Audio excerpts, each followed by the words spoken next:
Today is the day I activate my JR Rail Pass to use the Shinkansen bullet train.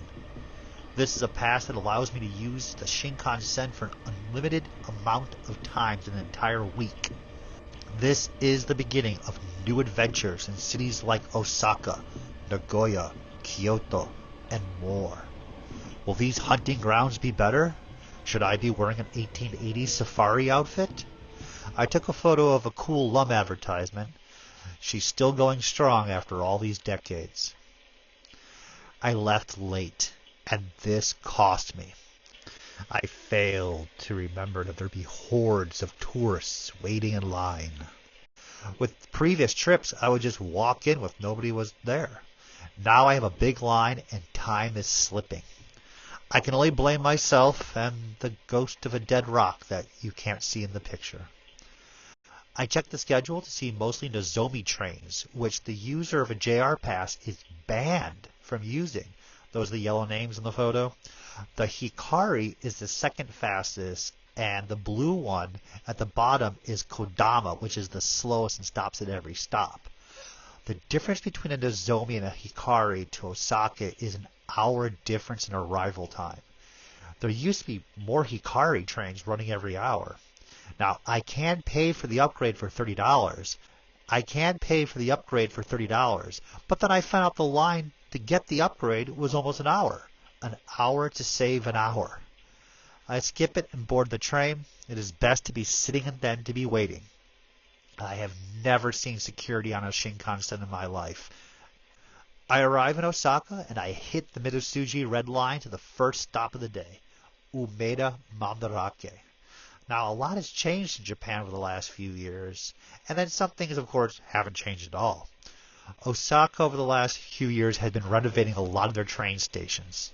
Overall, some of these are really nice and some of these are really tacky. Sometimes the maps look like this. Sometimes they look like this.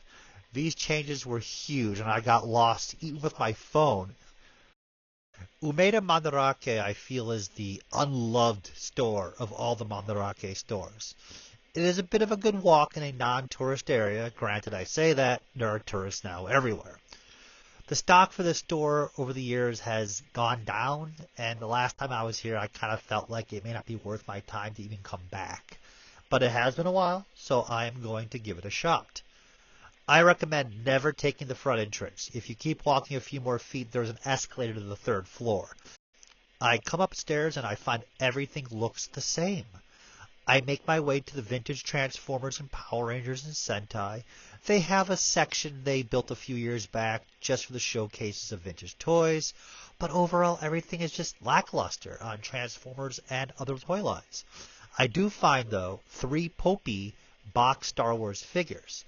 The Luke is an original version, and it's in pretty decent shape, but no paperwork. Overall, still a very fair price. R5 was missing everything and was very heavily worn. Some wonderful Zoids still in the box, which I would love to keep collecting that line, but it's just too much right now. And there always seem to be available, so that's why I kind of hold off on them. New stuff is just always available. Some lovely Shogoken newer releases. I'd like to buy these someday, but again, just how much time and space do you have? Some Power Rangers, nothing extravagant. Some vintage stuff, but the prices, again, they're just getting tougher. Some original Popies, some more unique items. There's an original Guardian from Shogoken Godaiken line with the original Japanese box. There's more interesting stuff I personally don't collect, but it's just, again, really fun to just look the stuff over. The Gamora bank, though, was adorable. I will say that. Classic Combatra, Bazenga, lots of Godzilla figures. But again, everything's just full retail, even compared to eBay. The Beetleborgs were kind of amusing because no one ever cared about these for so long. I used to pick up these carded figures for nothing, maybe $10 each. And now, they're behind a showcase. How times have changed. Tamashii Nation figures, everything. It's just the usual. I go over to the video game sections and look over everything. I really do like older Famicom, Super Famicom, PS1, Neo Geo. I like games, but I rarely collect anything these days. I like to collect the titles I played as a kid, but I don't have a real strong desire to branch out further to own like every game, every variant. I prefer toy-related video game items or vintage video game store displays to add to the collection. But it is still really nice to just look through everything and check out the prices, the package artwork, and I still know a fair amount of games. I'm just really surprised to see also there was no Neo Geo Metal Slug. Those are just all long gone, sold out. I check out some of the prices, compare them to online prices, and roughly it's equal to eBay, or actually you're paying higher at Mandarake at times. I go over and check out the shelves in the middle of the store. These are all going to be like model kits, newer toys, anime statues, and a little bit of vintage mixed in. In the past, I remember crawling on my hands and knees, checking every single shelf, inspecting every single toy. These days, there's just not too much there. Even the newer Power Ranger morphers are just sold out. They have an American toy section for superheroes and Spawn. There's nothing vintage like 80s or 90s there, but I did find G.I. Joe. I was really surprised about that. I found a lot of G.I. Joe. A ton of Bushido from G.I. Joe. So what remains in this floor is the trading card section. So I check over the Pokemon cards. I really don't collect much Pokemon, let alone the TCG, but I have interest in the very, very early Pokemon and some rarities here and there. I look over the Top Sun, the Card Drafts. These are just cards that were produced in the mid-90s and are very unique and fun, and most of the time they're still really, really cheap. They also had some vending machine cards from the Red Series, but they were a bit overpriced. But they did have the 1996 Card-Ass Jumbo, which I have been looking for myself for a little bit of a while, and it was $30. It has some crazy artwork that Game Freak only produced on these 3 jumbo cards. So I purchased the gold Charizard for $40. I picked up a sticker pack for $40. I also picked up a little Eevee because, it reminds me of my dog who's waiting for me on this long trip. And I also picked up, of course, the Luke Skywalker Popey because that's a good flip. And that's it. It's not like previous times where I used to carry it's not like previous times where I would carry out 2 brown bags just full of vintage toys and then I'd go off to the next Mandarake to go get more bags of toys. Times have changed. I carry on to the next Mandarake. This one is the best of the 2 Osaka Mandarakes. It has better stock and is closer to the Dontonburi River. But I find out that they have moved since I've last been here. The entire store, all its floors of toys and collectibles to a new location. So roughly they knew I was coming and they're trying to hide from me. I used my phone very poorly to guide my way and end up going the opposite direction. I have no idea what the hell was wrong with me. I just keep getting stupider every day. So I kept walking and walking, and I ended up in Denden town, which I already know where is all the other stores like Hirogangu, Jungle. That's like where all toy collectibles are. It makes sense to move the new location there, but I just wasted like 30 minutes of my time just like walking through the streets going, ooh. Now, Denden town is bustling more than ever. A ton of tourists now are everywhere. I remember when there was just none. A lot more collectible stores, a lot more TCG trading card stores, all along the main avenue, as well as through the side streets and up on the upper floors of the various buildings. One store is now gone, Capsula. They were huge with the pink monster logo. They had around 6 floors originally dedicated to toys and collectibles, but I watched over the years it just go down from 6 to 5 to 3 to literally just one store. And this powerhouse of the 90s and 2000s is just gone. So it's not unexpected, it's just a sign of the times. I find Mandarake on the main drag further down and pop in. All right, people, hold on. We got a lot of photos I took this Mandarake. So we have a black Xeric with all that text. You know it's going to have a lot of issues, but still a really fair price. I wish I had the box for my own personal collection. We have an X9 from Beast Wars. Pretty tough to get still. This was an uncommon to find video collection with the Fort Max artwork on it, but again, a little pricey. Skylinks was never issued in Japan, so he has his popularity behind him. This is one of the Sparkabots. They're very uncommon to get in Japan, especially the recolors. So here we have Guzzle, the tank. This is how he was produced in Japan, with the yellow torso and darker colors. About $100 for him. This is a group lot. We have a Blacker from the Road Caesar set. That wasn't a bad price. But lots of newer stuff. But in general, they had lots of vintage stuff. A lot more vintage stuff than a lot of their stores had, let alone the Nakano Broadway store. So I was pretty happy just to see this large amount. There's about 4 showcases.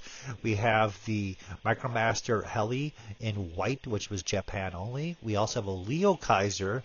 Leo Zach here, I think he was missing the outer fins, and that's why I let him go. But yeah, it was still nice to see a great cross selection of G1, not much G2, Beast Wars, and the newer, the Masterpiece Train Bots. Oh, this had me excited for a moment. So this is Rabbit Crater was exclusive Micromaster in here, and that price is cheap. And then after reading it, it said it had everything but the Micromasters. So you're just buying a VHS tape technically, and I just had to leave it at that point. But hey, that's why you gotta learn to read. So I continued on. They're going to cover a lot of random showcases here, just to kind of show off what they have. I just took a lot of photos this time because I wasn't sure what people would be interested in seeing for these videos. Takara Brave figures, a good variety of loose ones. Box set. And they mixed the Brave in with a lot of the newer figures that are coming out in the last 10, 15 years, like 2000, like Shogokens and stuff. They were strange at this place. So like here's Microman and Popey put together, but then later on there's a whole showcase just full of Microman. Popey stuff is absolutely fantastic, and I'd like to buy more of it, but I don't get the passion for it. I like to have the loose beat-up ones because they just look interesting, but I don't need dead stock mint for my personal collection. But if it's like cross-related with Voltron, I get a little more excited for that. Cyborg 009. We have, I think that was Makonda, which is a very tougher build-a-set back there. Daitarn 3 vehicle, which only people who care about that is, limited at best. Nice Shigoken. I think it's Daltanus.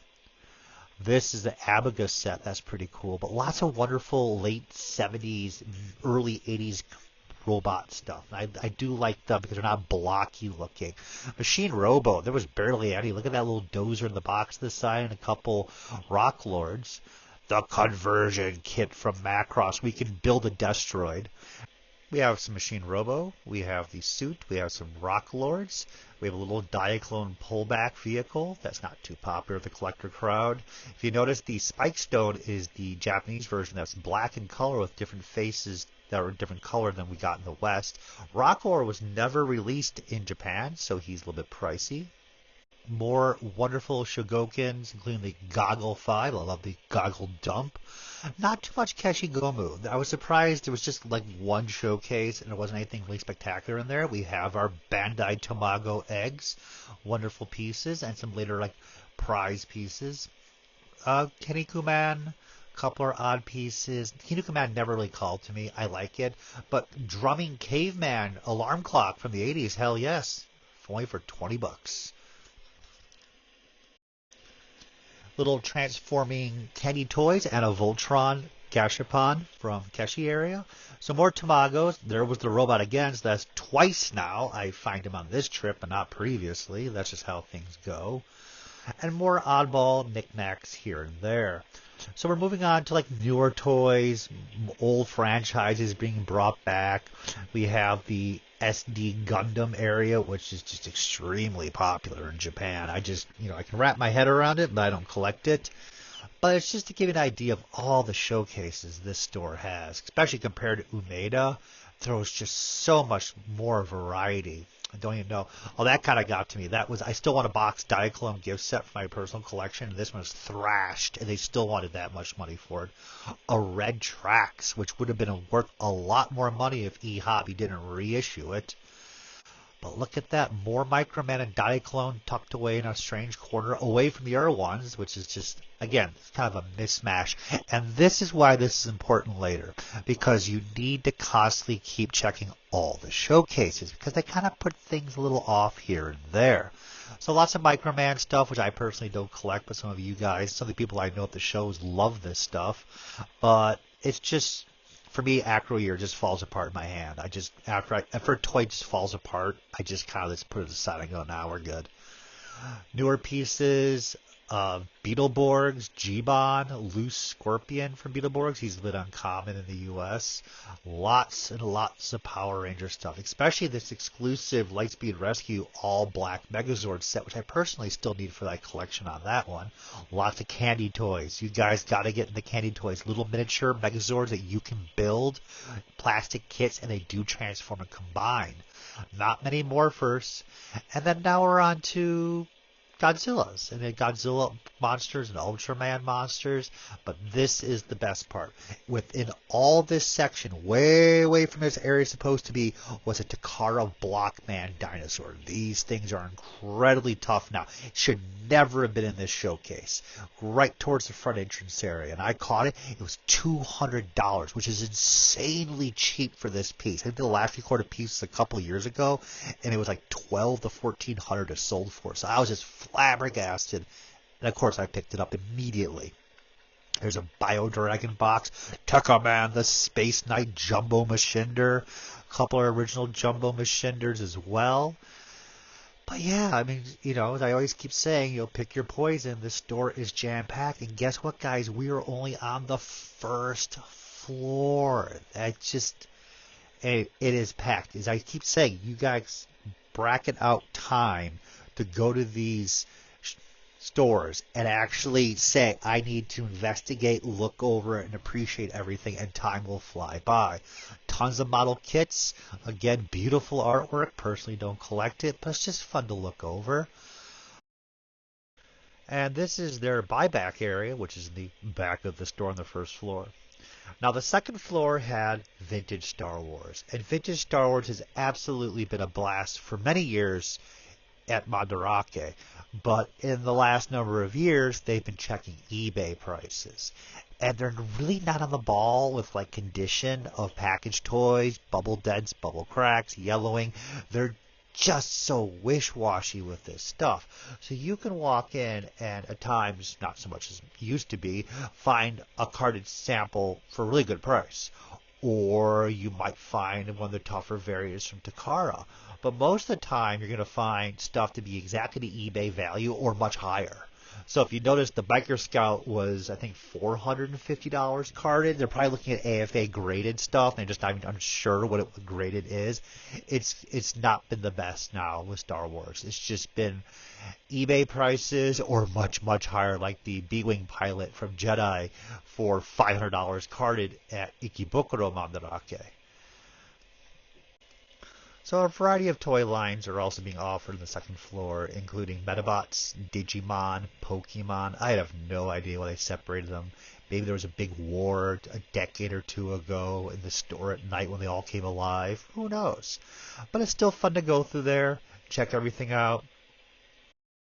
Found a B-Fighter little communicator device. Checking over all the common writer, which I don't collect, but it's still, again, just nice to look over the stuff, learn a little bit here and there.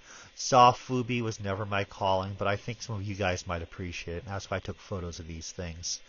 But overall, again, just to go through the aisles, look over all the new toys being produced, and just get a feel of where the world is in the world of toys. These are some television magazines, some very older ones from the late 70s. I don't see these that often. Look at that. That's a Microman, it looks like, on the front cover. Very tough to find. One of them had on the back an advertisement for the Diaclone construction team, which I thought was really cool. That Takara took out an entire back page of the magazine because they were so proud of the construction team. So the floor guides here, you can pretty much see the first, second floor is pretty promising for toys. Third has the team of books. Fourth for video games. And roughly I was petering out. It was getting close to 8 p.m. and I decided to check out. very worried about their Galaxy Express Mattel life-size robot statue is watching me. I know it. So I go down to the first floor. I take out some of these really cool bear bricks and this funky doodle, sharply dressed alien. And I make my purchase of the Blockman set. And I bought a couple of light items here and there. But overall, that was the end of this shopping day in Osaka. I messed up real bad. I had no idea how powerful Osaka Fest is. And people are really, really into it. So much for my old plan of cruising to one of those few hotels I always visit for the last many years. I go to a location that's considered to be an iffy part of town of Osaka. To Westerners, it's still really nice, clean, single-room hotel, washed down every day, $20 a night.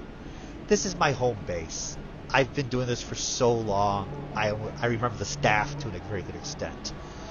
But as I walk around the area, I find that things have changed. Now, there have been a lot of backpackers here and there, but now the whole place is just literally full of tourists walking down the streets. I find my main hotel is gone. It's been remodeled, and now the rooms are $80 each. Oh boy, exciting. I need to sit down, take a small break, crack open a Chuhai. Yes, these soda alcoholic drinks are delicious. Beer falls to the wayside when you can have an 8% apple soda that tastes nothing like alcohol, and you can just pound them, and it's actually delicious. So after a couple thousand of those, again, it's Osaka Fest. Everything's booked. Every hotel is booked. There is no vacancy. I literally walk from hotel to hotel, and I can't believe it. I've been in that situation once before, Golden Week, and it's not a good thing to be in. It's not a good position at all to be in. Okay, so I check the phone. I start looking for online booking options. Again, it's absolutely bonkers. Majority of the hotel rooms range between $200 to $800, and I really hate hotels for charging so much when I'm only there for a couple hours sleeping and nothing else. I finally brought in my search, as well as using my ancient toy sorcery powers, to find a hotel. I do locate one, and I mean like there are really no other options. I brought into like a lot of Osaka in general. $70 a night for one room. It's off the main drag in some part of the quieter area of Osaka, and I do what I must, and I book it. I mean, I literally just book the room, and then I'm booking it to get there ASAP because I want to go to sleep. And to show you just how crazy everything, this room is wonderful. And it's very late at night, and that might be why I got it for such a great price. But what if I booked it just one more day? Because I need a base of operations. I need to leave my purchases in a specific area and then build them up, and then I ship them later. I can't just keep picking up and going from one hotel to another hotel. So how much is this hotel for the next night? $650. This is going to be a rough trip now. This definitely.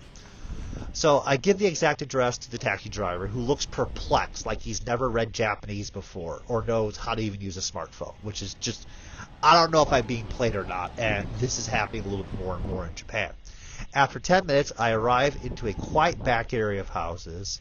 I literally cannot find the place, and I have my phone, and I still can't find it. And I'm carrying toys and just my heavy back, and it could be 2 minutes away by foot, but this place you can still spend 20 minutes looking for it because there's all these back alleys and everything's so condensed. I finally find it. I crawl in. It's beautiful. And this large room just to myself. Safety, sleep.